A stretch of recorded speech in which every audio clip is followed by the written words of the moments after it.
దేవునికి స్తోత్రం. మీ అందరికీ వందనాలు. మీరందరూ బాగున్నారా? మీరందరూ బాగోవాలని, ఆత్మీయులుగా ఆత్మానుసారులుగా దేవునికి బహు దగ్గరగా జీవించాలని, మీరు ఆర్థికంగా, ఆధ్యాత్మికంగా, మానసికంగా, శారీరకంగా బలంగా ఉండాలని మీ కొరకు అనుదినం నేను ప్రార్థన చేస్తున్నాను. నా కోసం, నా కుటుంబం కోసం మీరు ప్రార్థన చేయండి. ప్రార్థన చేసుకున్నాం. మహాపరిశుద్ధుడా, మహాగణ స్తోత్రాలు నాయన.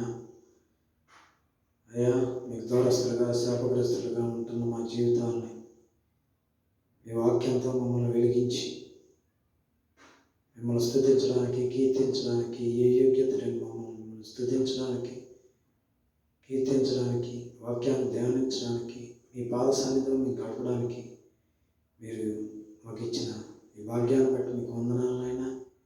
ఒక ఆత్మనన్నా మీ సన్నిధికి చేర్చేలాగున్నాయినా. అయ్యా, మీ రుణం తీర్చుకునేలాగున్నాయినా.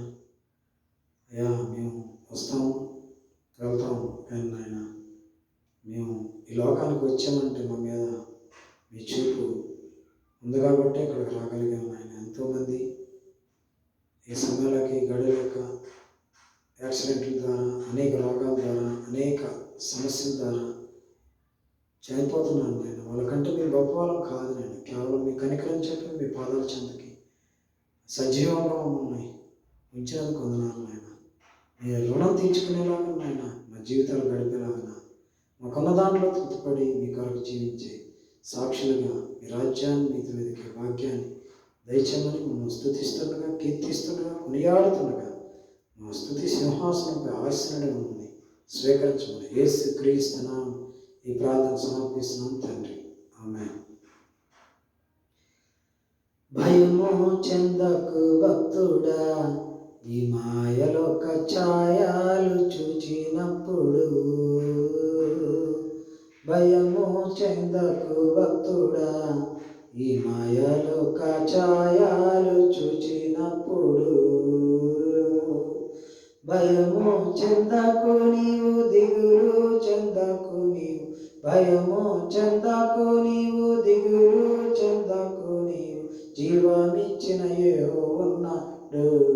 ఓ భక్తుడా, ప్రాణం పెట్టిన యేసయ్య ఉన్నాడు. జీవమిచ్చిన యెహోవా ఉన్నాడు.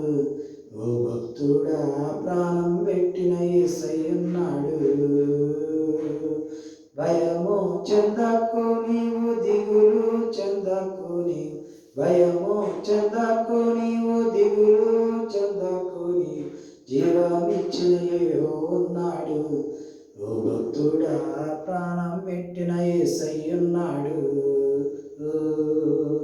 బబులోను దేశమందున ఆ భక్తులు ముగ్గురు బొమ్మకు మొక్కనందున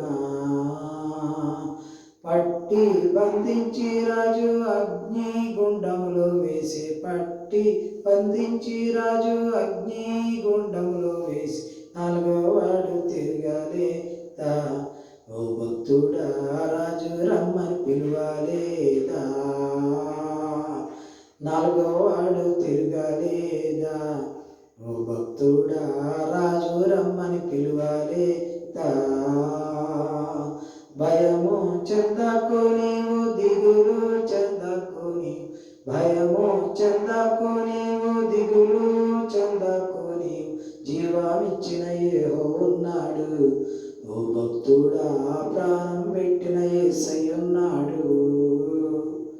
ఐగుప్తు దేశమందున ఆ బాలుడు యోసేపు పాపము చేయనందున పట్టి బంధించి రాజు చెరసాలలోన వేసే. పట్టి బంధించి రాజు చెరసాలలోన వేసే. రాజు కరుణ తెలుపలేదా? ఓ భక్తుడా, రాజు రమ్మని పిలువలేదా? రాజు కరుణ తెలుపలేదా? ఓ భక్తుడా, రాజు రమ్మని పిలువలేదా? భయము చెందకు నీవు, దిగులు చెందకు నీవు. భయము చెందకు నీవు, దిగులు చెందకు నీవు. జీవమిచ్చిన యెహోవా ఉన్నాడు. ఓ భక్తుడా ప్రాణం పెట్టిన యేసయ్యున్నాడు. సైనికులు కుట్ర చేసిరి, ఆ దానియేలును రాజునకు అప్పగించిరి. పట్టి బంధించి రాజు సింహాల బోనులు వేస్తే, పట్టి బంధించి రాజు సింహాల బోనులు వేస్తే, సింహాల నోళ్ళు మూయలేదా? ఓ భక్తుడా రాజు రమ్మని పిలువలేదా? సింహాల నోళ్ళు మూయలేదా? ఓ భక్తుడా రాజు రమ్మని పిలువలేదా? భయము చెందకు నీవు, దిగులు చెందకు నీవు, భయము చెందకు నీవు, దిగులు చెందకు నీవు, జీవమిచ్చిన యెహోవా ఉన్నాడు. ఓ భక్తుడా ప్రాణం పెట్టిన యేసయ్యున్నాడు. ఆస్తి అంతయు పోయినా, తన దేహమంతా కురుపులతో నిండినా, అన్నీ ఇచ్చిన తండ్రి అన్నీ తీసుకుపోయి, అన్నీ ఇచ్చిన తండ్రి అన్నీ తీసుకుపోయి అని యోబు పలకలేదా? ఓ భక్తుడా అన్నీ మరలా పొందలేదా? అని యోబు పలకలేదా? ఓ భక్తుడా అన్నీ మరలా పొందలేదా? భయము చెందకు నీవు, దిగులు చెందకు నీవు, భయము చెందకు నీవు, దిగులు చెందకు నీవు, జీవమిచ్చిన యెహోవా ఉన్నాడు. ఓ భక్తుడా ప్రాణం పెట్టిన యేసయ్యున్నాడు. చెరసాలలో వేసిన, తమ దేహమంతా గాయాలతో నిండిన, పాడి కీర్తించి పౌలు శీలాలు కొనియాడు, పాడి కీర్తించి పౌలు శీలాలు కొనియాడు, భూకంపం కలగలేదా? ఓ భక్తుడా భక్తులు ఇద్దరు చెర నుండి విడుదల కాలేదా? భూకంపం కలగలేదా? ఆ భక్తులు ఇద్దరు చెర నుండి విడుదల కాలేదా? భయము చెందకు నీవు, దిగులు చెందకు నీవు, భయము చెందకు నీవు, దిగులు చెందకు నీవు, జీవాన్నిచ్చిన యెహోవా ఉన్నాడు. ఓ భక్తుడా ప్రాణం పెట్టిన యేసయ్యున్నాడు. జీవాన్నిచ్చిన యెహోవా ఉన్నాడు. ఓ భక్తుడా ప్రాణం పెట్టిన యేసయ్యున్నాడు. భయము చెందకు భక్తుడా, ఈ మాయలోక ఛాయలు చూచినప్పుడు, భయము చెందకు నీవు, దిగులు చెందకు నీవు, భయము చెందకు నీవు, దిగులు చెందకు నీవు, జీవమిచ్చిన యెహోవా ఉన్నాడు. ఓ భక్తుడా ప్రాణం పెట్టిన యేసయ్యున్నాడు. జీవమిచ్చిన యెహోవా ఉన్నాడు. ఓ భక్తుడా ప్రాణం పెట్టిన యేసయ్యున్నాడు. ప్రార్థన చేసుకుందాం. మహాపరిశుద్ధుడా మహాగణ స్తోత్రాలు. ఎంత మంచి దేవుడు నాయన, ఎంత గొప్ప దేవుడు నాయన. మా కోసం నీ ప్రాణాన్ని రక్తాన్ని కార్చి మా కోసం దారిపోసి మమ్మల్ని కొనుక్కున్నాను నాయన. మా మీద ఎంత ప్రేమ నాయన, మా మీద ఎంత జాలి, మా మీద ఎంత కనికరం. మీ వంటి దేవుడి లోకంలో ఎవరు లేరయ్యా. మీరు మాకు కావాలయ్యా. మీరు మా హృదయాన్ని అయ్యా, అంతరంగాన్ని అంతరింద్రియాన్ని పరిశోధించే దేవుడు నాయన. మీరు మాకుంటే చాలు నాయన. మా హృదయ సింహాసనంగా ఆశ్రయం మమ్మల్ని నాయన. లోకంలో ఏది మమ్మల్ని వెళ్ళడానికి వీల్లేదు నాయన. మీకు మాకు అడ్డుగా ఏది ఉండడానికి వీల్లేదు నాయన. మీ పాదాల చెంత మా జీవితాలు గడిపేలాగా నాయన. ఇంతవరకు మేము స్తుతించి కీర్తించి కొనియాడే ధన్యతను భాగ్యాన్ని మీరు మాకు దయచేస్తుంది కొందనాలు నాయన. వాక్యం ద్వారా అనేక విషయాలు నాతో మాట్లాడమని యేసు క్రీస్తు నామమున ప్రార్థన సమర్పిస్తున్నాను తండ్రి. ఆమేన్. మనకి ఏర్పాటు చేసిన గ్రంథంలో నుంచి నిర్గమకాండం, సంఖ్యాకాండం 11వ అధ్యాయం,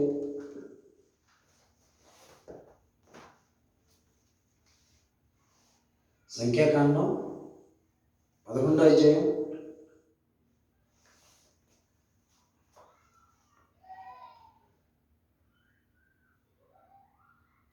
1వ వచనం. జనుల ఆయాసమును గూర్చి సనుగుచుండగా అది యెహోవాకు వినబడింది. జనులు ఆయాసము గూర్చి సనుగుచుండగా అది యెహోవాకు వినబడింది. యెహోవా దాన్ని విన్నప్పుడు ఆయన కోపం రగులుకొని, యెహోవా అగ్ని వారిలో రగులుకొని ఆ పాలెంలో ఒక కొనను దహింప సాగెను. జనులు సనుగుచుండగా వారి సినాయి పర్వతం దగ్గర నుండి బయలుదేరిన 3 రోజుల ప్రయాణంలోని పరిస్థితులు తమకు అనుకూలంగా లేవని ప్రజలు సనుగుతూ గొనగడం మొదలుపెట్టారు. దేవుడికి ఇష్టం లేనిది సనుగుడు, గొనుగుడు. ఆ సనుగుడు ఎందువల్ల గొనుగుడు వచ్చిందో అంటే ఇశ్రాయేలులో అన్యులు కొంతమంది ఉన్నారు. వాళ్ళు వాళ్ళ పిల్లల్ని వీళ్ళ పెళ్ళిళ్ళని వాళ్ళు చేసుకోవడం వల్ల ఈ అన్యులు ఇశ్రాయేలులో ఇమిడి ఉన్నారు. అందువల్ల ఈ అన్యులతో సహా ఇశ్రాయేలు సనుగుడు, గొనుగుడు చేస్తున్నారు. అయితే ఒకటి, ఐగుప్తు బానిసత్వం నుండి వారిని విడిపించిన విధానాన్ని, వారి పక్షంగా దేవుడు చేసిన మహా గొప్ప కార్యాలను వారు అతి త్వరగా మర్చిపోయారు. వారు దేవుని నమ్మి తమ జీవితాలను, తమ భవిష్యత్తును ఆయనకు అప్పగించుకోలేదు. 2, కొత్త నిబంధన విశ్వాసులుగా మన కొరకు క్రీస్తు త్యాగసహితమైన మరణానికి, పాపం నుండి మనల్ని విడిపించిన విధానానికి, మనల్ని నడిపించడంలో ఆయన అనుగ్రహానికి, మన జీవితాల్లో ఆయన దీవెనలకు మనం ఎప్పుడూ కృతజ్ఞతలు ఆయనకు తెలియజేయాలి. అలాగే 4వ వచనం. వారి మధ్యన ఉన్న మిశ్రిత జనము మాంసాపేక్ష అధికముగా కనపరచక ఇశ్రాయేలు మరలా ఏడ్చి, మాకెవరు మాంసం పెట్టేదారు, మాకెవరు మాంసం పెడతారు. వీరు నిర్గమన కాలంలో ఇశ్రాయేలుతో కలిసి వచ్చిన ఇతరులు. వారు ఇశ్రాయేలుని దేవునికి ఎదురు తిరిగేలా ఐగుప్తులో సుఖాలుగా భావించిన వాటిని కోరేలా వారిని ప్రేరేపించారు. వాళ్ళు ఇతరులు అంటే అన్యులు. వారిని ఇశ్రాయేలుని దేవునికి ఎదురు తిరిగేలా, ఐగుప్తులో సుఖాలుగా భావించిన వాటిని కోరేలా వారిని ప్రేరేపించారు. ఎవరు? అన్యులు. 5వ వచనం. ఐగుప్తులో మేము ఉచితంగా తిన్న చేపలను, కీరకాయలను, దోసకాయలను, కూరాకులను, ఉల్లిపాయలను, తెల్లగడ్డలను జ్ఞాపకంకు వచ్చుచున్నవి. ఇప్పుడు మా ప్రాణము సొమ్మ శల్యన. తినడానికి వాళ్ళకి గతి లేక మరో కబంధ హస్తాల్లో విసికి ఆయాసం పడిపోయి వేసారిపోయి అలా ప్రాణాలు చాలా క్షీణదశ కలిగి ఉన్నప్పుడు వీళ్ళంట చేపలను ఉచితముగా, చేపలను, కీరకాయలను, దోసకాయలను, కూరాకులను, ఉల్లిపాయలను, తెల్లగడ్డలను జ్ఞాపకం వచ్చున్నాయి. ఇలా మొహానికి ఏమీ లేవు.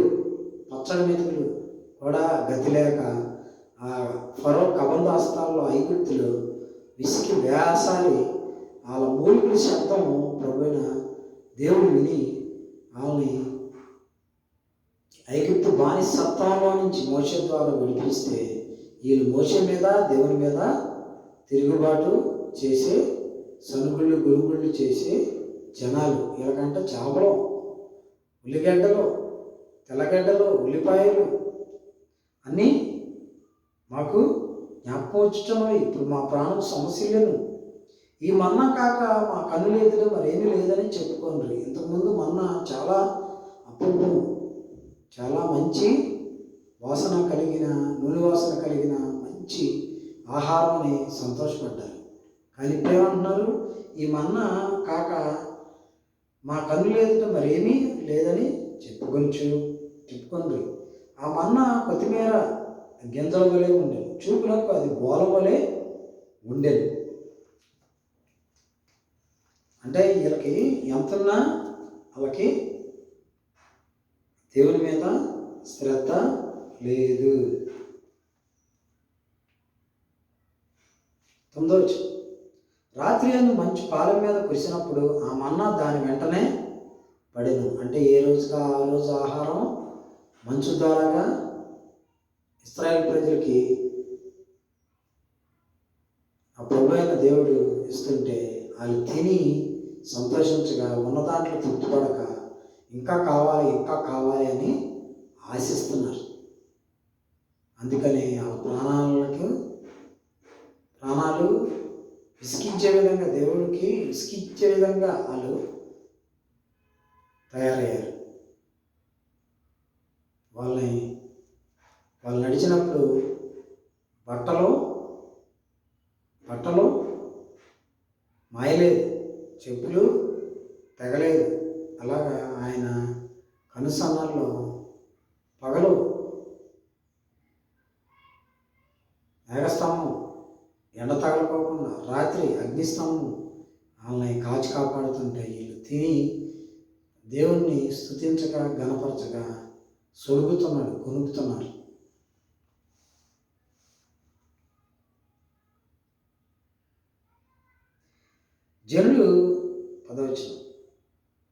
జనులు తమ తమ కుటుంబంలో ఎవరి గుడారపు ద్వారం వద్ద వారు ఏడవగా మోషే విను.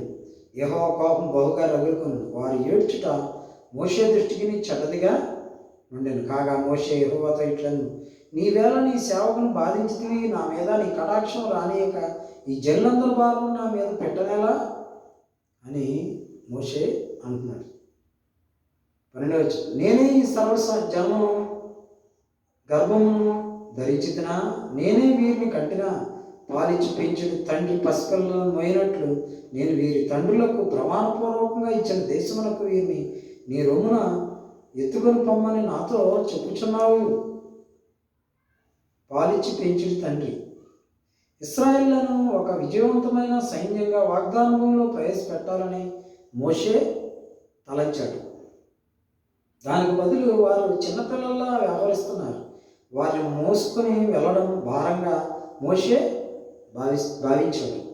అప్పుడు దేవుడు ప్రజలను ఆధ్యాత్మికంగా నడిపించడానికి మోషేకి సాయంగా వచ్చిన 70 మంది పెద్దల మీద కూడా మోషేపై ఉన్న తన ఆత్మను ఉంచాడు. అలా భారాన్నంతా కేవలం తన సొంత శక్తితో భరించాల్సిన అవసరం లేదని దేవుడి ఆత్మశక్తితో ఎదుర్కొని వచ్చినని మోషే తెలుసుకున్నాడు. 13వ ఈ సమస్త ప్రజలకు ఇచ్చుటకు మాంసం నాకు ఎక్కడిది? వారు నన్ను చూచి ఏడ్చుచు తినటకు మాకు మాంసం ఏమని అడుగుచున్నారు. ఈ సమస్త ప్రజలను ఒంటిగా మోయ నా వలన కాదు, అది నేను భరింపలేని భారం. నీవు నాకెట్లు చేయదలిచిన ఎడల నన్ను చంపు అని మోషే దేవుని దగ్గర మాట్లాడుతున్నాడు. 16వ అప్పుడు యెహోవా మోషేతో ఇట్లనెను, జనులకు పెద్దలనియు అధిపతులని ఎరిగిన ఇశ్రాయేలు పెద్దల్లోని 70 మంది మనుషులను నా యొద్దకు పోగు చేసి ప్రత్యక్ష గుడారానికి వారిని తోడుకొని రమ్ము. అక్కడ వారు నీతో కూడా నిలబడవలను. నేను దిగి అక్కడ నీతో మాట్లాడదును, మరియు నీ మీద వచ్చిన ఆత్మలో పాలు వారి మీద ఉంచదను.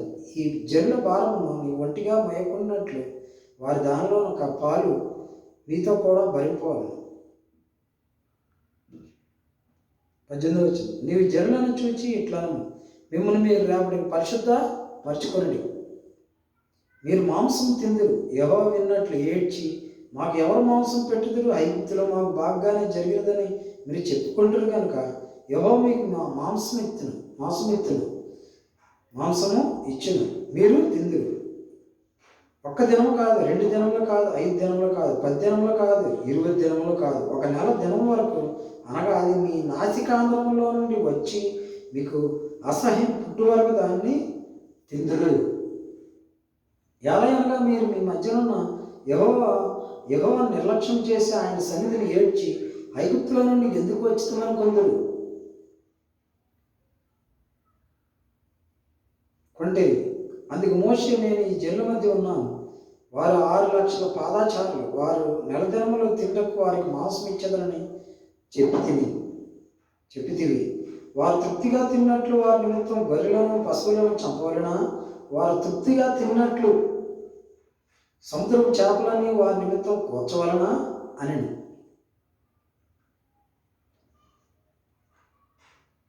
ఏలయనగా మీరు యెహోవాను నిర్లక్ష్యం చేసి తమ ఎడల దేవుని విధానాల విషయమై ఇశ్రాయేలు తీవ్రమైన ఫిర్యాదులు చేశారు. తమ పంతం నెగ్గాలని అతి గారాభం, పిల్లలు ఏడ్చినట్లుగా ఉంది వారి వ్యవహారం. వారు కోరుకున్న దేవుడు వారికి ఇచ్చాడు. ఆయనను వారి ప్రాణములకు ఆయన క్షీణత కలుగ చేసెను. నష్టపరిచే రోగాలను వారి మీద పంపించాడు అని ఉన్నది. దేవుని విధానానికి వినయంతో లొంగి ఉండి ఆయన ఏర్పాట్ల కోసం కృతజ్ఞత చూపడానికి బదులుగా మనకిష్టమైన విధానాన్ని, కోరికలను నెరవేర్చాలని పట్టుపట్టకూడదనడానికి ఈ కథ తీవ్రమైన హెచ్చరిక. మనతో వ్యవహరిస్తున్న ఆయన విధానాలను తిరస్కరించడం, ఆయనలో అపనమ్మకంతో ఆయనపై తిరుగుబాటు చేసిన దానితో సమానం. అది ఆయన తీర్పును మన పైకి తీసుకొస్తుంది. దేవుడు వాళ్ళు ఉన్న దాంట్లో తృప్తిపడక లేని దాని గురించి వాళ్ళు ఏడ్చారు. దేవుడు వాళ్ళకి క్షీణ దశ. యెహోవా మేఘంలో దిగి అతనితో మాట్లాడి అతని మీద వచ్చిన ఆత్మలో పాలు ఆ 70 మంది మీద ఉంచాను. కావున ఆత్మ వారి మీద నిలిచినప్పుడు వారు ప్రవచించరు, కానీ మరలా ప్రవచించలేదు. అంటే దేవుడు ఏదైతే ఇవ్వాలంటే ఇవ్వగలడు, కానీ అలా హృదయం మంచిది కాదు. అలా హృదయం సనుగుడు కొనుగుడు హృదయం. అలాగే నిర్గమకాండం 16వ అధ్యాయం, నిర్గమకాండం 16వ అధ్యాయం 4వ వచనం.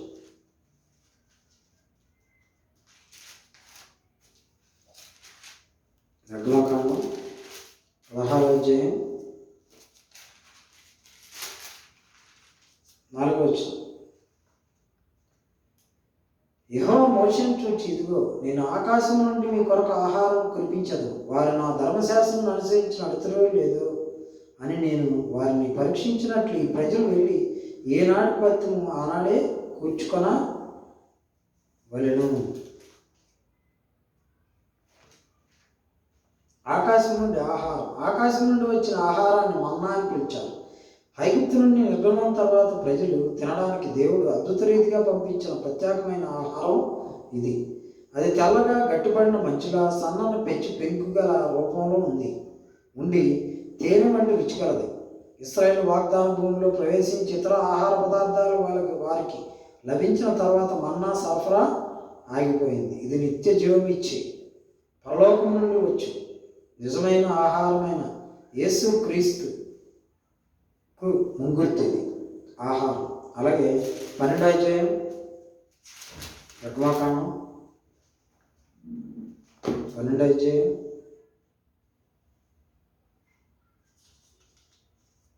38వ వచనం. అనేకులైన అన్యజనుల సమూహమును, గొర్రెలు, ఎద్దులు మొదలైన పశువుల గొప్ప మందైన వారితో కూడా బయలుదేరును.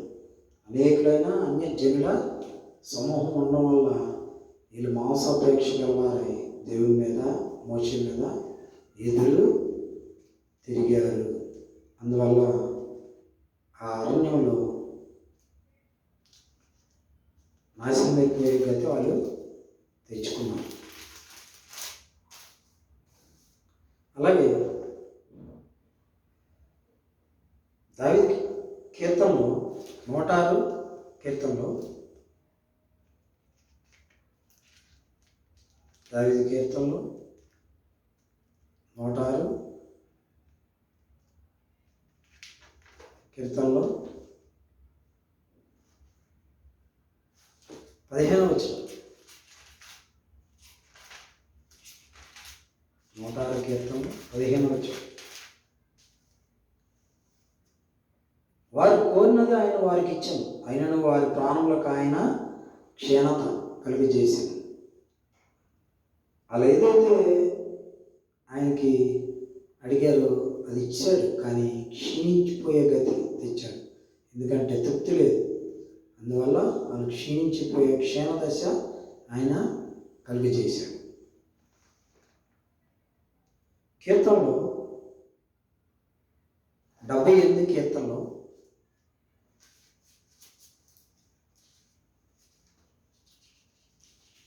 78 కీర్తనలో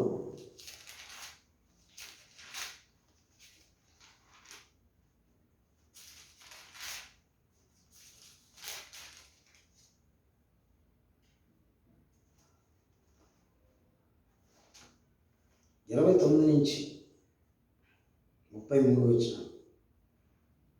వారు కడుపారా తిని తనిసిరి, వారు ఆశించిన దాన్ని ఆయన అనుగ్రహించింది. వారి ఆశ తీరకముందే ఆహారం ఇంకా వారి నోళ్ళలో ఉండగానే దేవుని కోపం వారి మీదకి దిగదు. వారిలో బలిసిన వారిని ఆయన సంహరించను, ఇశ్రాయేలు యవనస్తులను కూల్చను.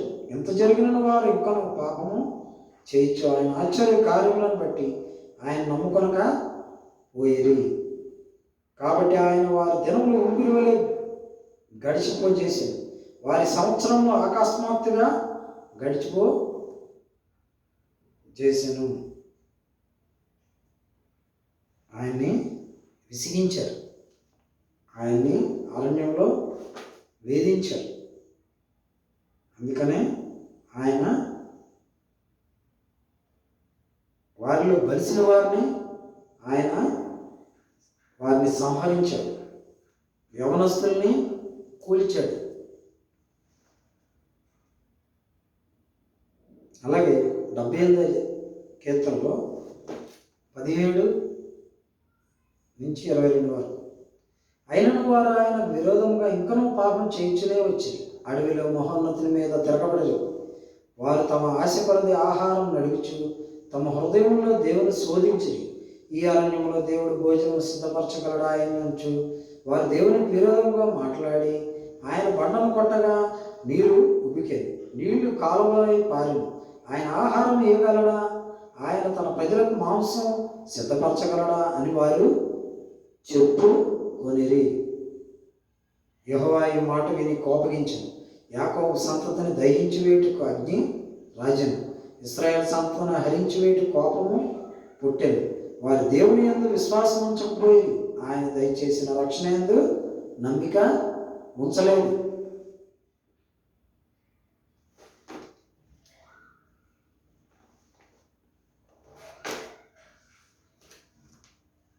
దేవుణ్ణి వాళ్ళు కోపం వచ్చేట ఇలాగా విసిగించారు, సనికి గొనిగారు. అందుకనే ఆ అరణ్యంలో రాలిపోయారు.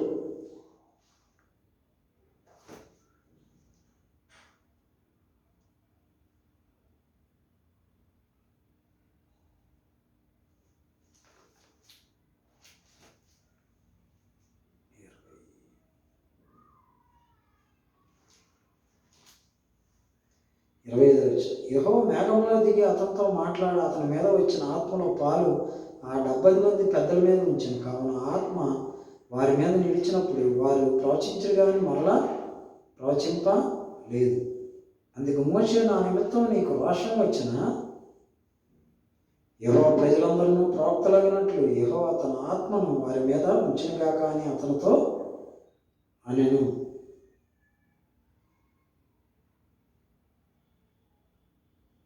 ఎల్దాదు మెదాదులు శిబిరంలో ప్రవశిస్తూ ఉండగా వారిని ప్రవచించకుండా ఆత్మను యెహోషువ మోషేను కోరాడు. మోషే మాత్రం తన గుణపాఠాన్ని ఇప్పటికే నేర్చుకుని ఉన్నాడు. దేవుని ఆత్మ ప్రజల మీదకి వచ్చినప్పుడు వారందరూ సాధారణ ఆధ్యాత్మిక స్థాయి ప్రవచించగలిగే విధంగా ఉండాలని అతడు గ్రహించాడు. పాత నిబంధన కాలం పరిశుద్ధాత్మ దేవుడు కొద్దిమంది మీదకే వచ్చి వారిని సేవకు లేక ప్రవచించడానికి ఆత్మలో నింపి శక్తినిచ్చాడు. దేవుని ప్రజలందరూ ఆత్మతో నింపబడే సమయం వస్తుందని యోవేలు ప్రవచించాడు. పెంతెకొస్తు రోజున ఆత్మ అందరి పైన కుమ్మరించబడినప్పుడు ఈ ప్రవచనం నెరవేరింది. పరిశుద్ధాత్మలో బాప్తీసం పొందిన విశ్వాసులు దేవుని వారితో చేసిన వాగ్దానాలను యేసు వారికి ఇవ్వచూస్తున్న ఆశీర్వాదం అనుభవించడం లేదు. అలాగా దేవుడు అనేక రీతిలుగా ఈ ఇశ్రాయేలు ప్రజల్లో అనేకుల్ని దేవుని సన్నిధిలో దీవించాలని, వాగ్దాన భూమికి నడిపించాలని కోరుకుంటే వీళ్ళు సొడిగారు. అందుకని అరణ్యంలో బలిసిన వాళ్ళు బలమైన వాళ్ళు రాలిపోయారు. అందుకని సనుగుడు గొనుగుడు దేవునికి ఇష్టమైంది కాదు. మనం ఉన్న దాంట్లో తృప్తిపడి ఆయన ఇచ్చిన దాంట్లో ఆయన స్తుతిస్తూ కీర్తిస్తూ ఆయన గణపరిస్తే మనల్ని దీవిస్తాడు. ప్రార్థన చేసుకుందాం. మహాపరిశుద్ధుడా మహాగణ స్తోత్రాలు నాయన. ఆయా ఇశ్రాయేలీయులు మిశ్రిత జనాలు అన్యులు కూడా కలిసినప్పుడు సనుగుడు గొనుగుడు వచ్చి మిమ్మల్ని ఎంతగానో మీ హృదయాన్ని బాధపెట్టారు. అందుకని బాగా బలమైన వాళ్ళు ఆ అరణ్యంలో రాలిపోయారు నాయన. అలాంటి వారిగా ఎవరు ఉండడానికి వీల్లేదు నాయన. మీరు ఇచ్చిన దానితో తృప్తిపడి మిమ్మల్ని కనపరిచి స్తుతించి కీర్తించి బిడ్డలుగా ప్రతి కుటుంబాలని దీవించమని ఆశీర్వాదం దయచేయమని యేసుక్రీస్తు నామమున ఈ ప్రార్థన సమర్పిస్తున్నాం తండ్రి.